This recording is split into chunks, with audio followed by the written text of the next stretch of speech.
by this illegitimate Supreme Court majority strikes a blow against the Voting Rights Act. I heard Hakeem Jeffries, a low IQ person, he's a very low IQ, screaming today that the Supreme Court is illegitimate. We gonna do maximum warfare against Republicans. Florida Republicans, you F around, you gonna find out all this stuff. Our message to Florida Republicans is F around and find out. A former U.S. president is panicking. Why? Because a YouTube network has successfully breached the Trump family's digital fortress. We are witnessing a high-stakes paradox. While Trump brands the Supreme Court illegitimate, his dynasty is aggressively cashing in on the very government systems he discredits. Philip Kowski, I would be very careful, Ron. I had no involvement in this transaction and have always been a passive investor with no management role in this vehicle. Any suggestion to the contrary would be both inaccurate and defamatory. The numbers are staggering. We are tracking a $1.6 billion Kazakh mining stake, a $24 million Pentagon robotics contract, and a shadowy DeFi empire where the Trump family retains a 49% share, funded by UAE and Pakistani interests. This isn't just politics, it's the construction of a parallel financial ecosystem designed to bypass traditional oversight. Tonight, we expose the mechanics of this panic. From the slap lawsuit threats used to silence journalists to the receipts revolution led by Gen Z, the old guard media spin is dead. Is this a campaign for the White House or a desperate move to protect a global money-making machine? Follow the money. The deposition starts now. The Trump family's recent litigation threats against the Midas Touch network represent a classic application of the SLAP strategy, strategic lawsuit against public participation. This is not a search for justice. It is a calculated deployment of legal capital intended to chill investigative journalism. When Eric Trump threatens defamation over reports of a $1.6 billion Kazakh mining venture, he is attempting to leverage the cost of litigation as a silencer. However, in the arena of modern political media, this maneuver has backfired, creating a discovery trap that could prove catastrophic for the Trump organization. Donald Trump is panicking and turning his attention to the Midas Touch network. Donald Trump and his family are threatening to sue the Midas Touch network for defamation of character. Don't worry, we're not going to be backing down. In fact, there's nothing more I would like than to have the opportunity to personally take Donald Trump's deposition and cross-examine him at a trial. At the core of this conflict is the deposition. By threatening to sue, the Trump family opens the door to civil discovery, a process where defense attorneys gain the power to subpoena internal documents, emails, and financial ledgers. Unlike the controlled environment of a Fox News interview, a deposition occurs under penalty of perjury. As the Midas Touch legal team is countered, they are not retreating. They are inviting the opportunity to put Donald and Eric Trump under oath. We're not going to do one of these litigations where we just wait and wait and wait. I will notice that idiot's deposition immediately, and I will personally take that deposition. I'll talk to you in a moment about what they're threatening to sue us for. This is where the narrative shifts from public relations to legal liability. If the Trump family proceeds, they risk exposing the granular mechanics of how a $1.6 billion contract was secured and the exact nature of their passive investments. Furthermore, the legal optics are deteriorating due to the interference of Brendan Carr, an FCC commissioner. Carr's public suggestion that physical violence, smacking, is not prohibited under FCC cable rules is a radical departure from administrative norms. It signals a shift from legal defense to militant rhetoric, suggesting that when the receipts become irrefutable, the fallback is intimidation. From an investigative standpoint, the Kazakh connection is the smoking gun. While Eric Trump claims no management role, the Financial Times reporting highlights a recurring pattern of the Trump sons securing high-stakes international stakes in regions where U.S. foreign policy is actively engaged. This is a collision between private equity and public influence. The Midas Touch network isn't just reporting on a deal. They are documenting the architecture of a parallel power base that operates outside the scrutiny of traditional ethics committees. The threat of a lawsuit is merely a desperate attempt to regain control of a narrative that has already been verified by the facts. The recent confrontation between Gen Z reporter Adam Mockler and CNN commentator Scott Jennings serves as a definitive case study in the shifting paradigm of political discourse.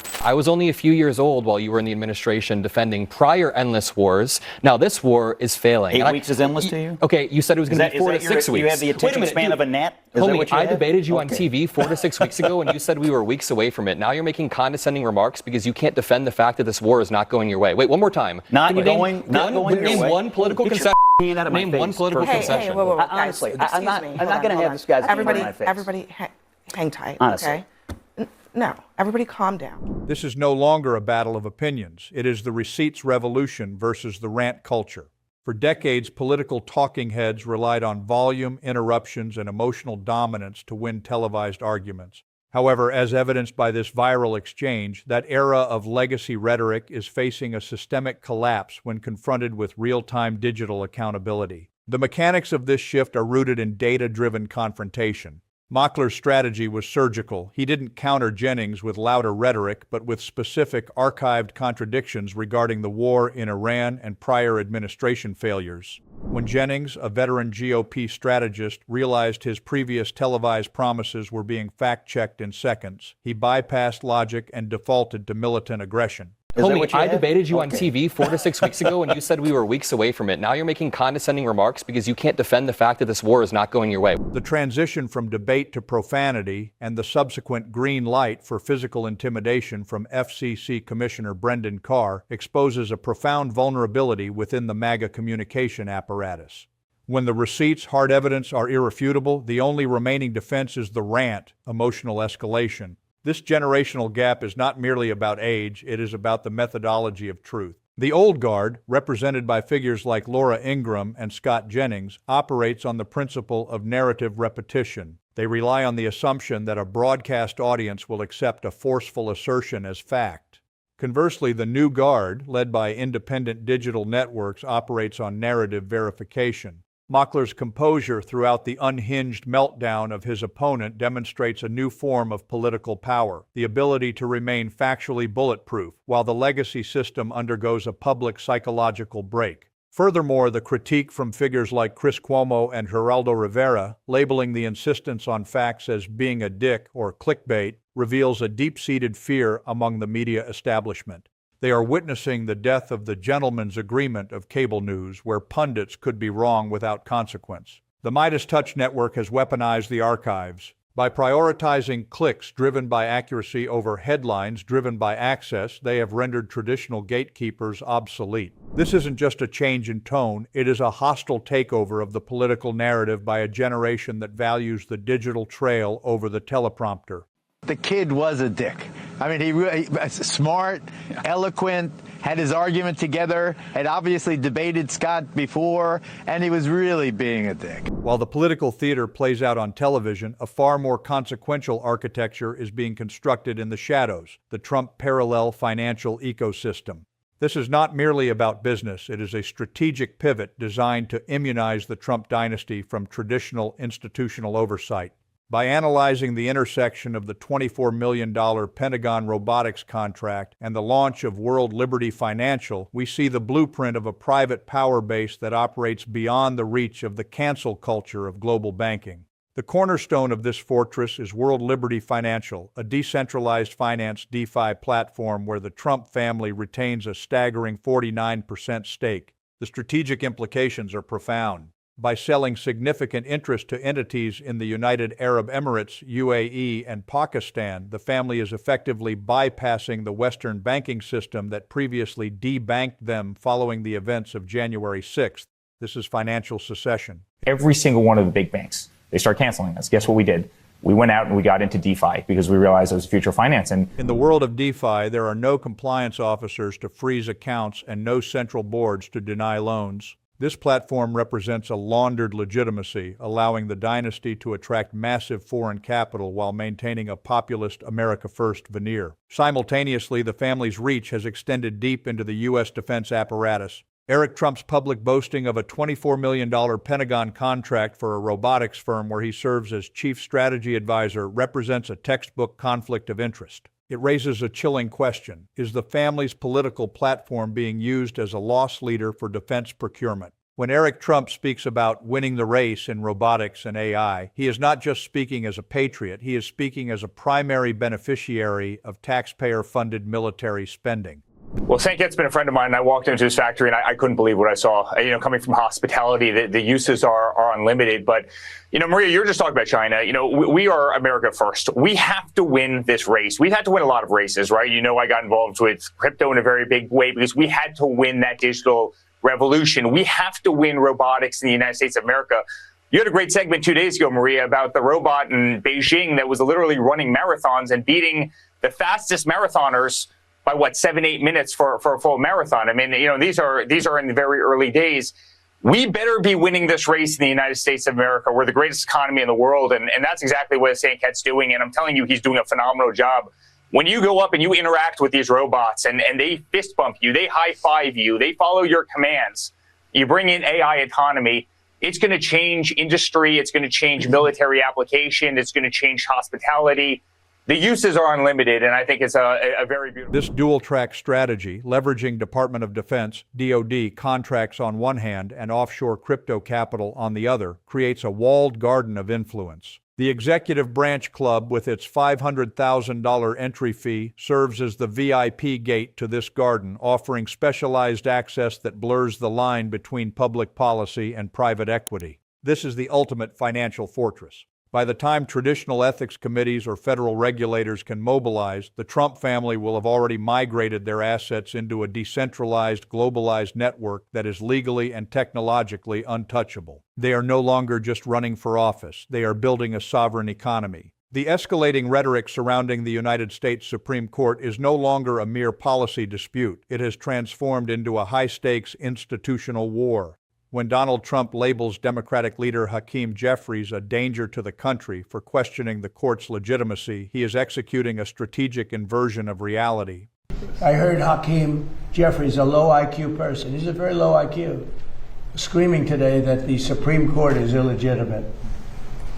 I mean, that's a dangerous statement. This segment of the conflict reveals a desperate effort to shield a right-wing extremist court that has become the ultimate clearinghouse for the MAGA agenda, particularly as it moves to dismantle decades of bipartisan legal precedent. At the heart of this confrontation lies a profound historical irony. Trump and his proxies, such as Laura Ingraham, frequently cite Marbury verse, Madison, 1803, to defend judicial review and the finality of the court's word. Yet this reverence is purely transactional. Trump himself has recently attacked the court as illegitimate when oral arguments on birthright citizenship or tariffs did not swing in his favor. This selective constitutionalism exposes the court not as an independent arbiter of law, but as a political instrument that is defended only when it functions as a rubber stamp for executive overreach or the rolling back of civil liberties. The most critical flashpoint in this institutional erosion is the systematic dismantling of the Voting Rights Act of 1965.